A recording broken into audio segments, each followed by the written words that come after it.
Hello guys, good morning, જય સ્વામિનારાયણ, જય શ્રી કૃષ્ણ. આજે હું તમને મારા લર્નિંગ સેશનમાં હાસ્યનું મહત્ત્વ આપણા જીવનમાં શું રહેલું છે તેમના વિશે હું વાત કરવા માગીશ. તો હાસ્યનું ગુંજન શ્રેષ્ઠતમ નિદાન જ નહીં, શ્રેષ્ઠતમ વિશ્રામ પણ છે.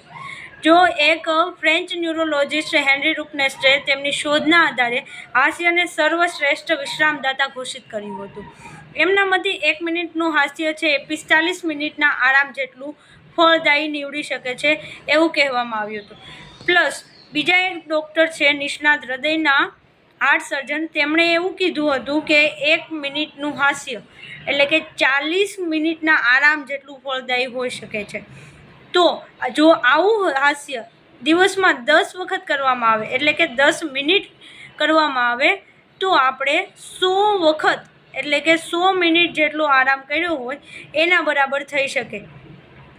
તો આપણા જીવનમાં હાસ્ય છે એ કેટલું મહત્ત્વનું નીવડી શકે એ તમે સમજી શકો છો.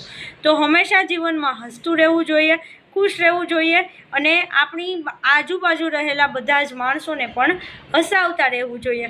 તો બધા જ મિત્રોને મારી નમ્ર વિનંતી છે કે બધા હસો અને ખુશ રહો.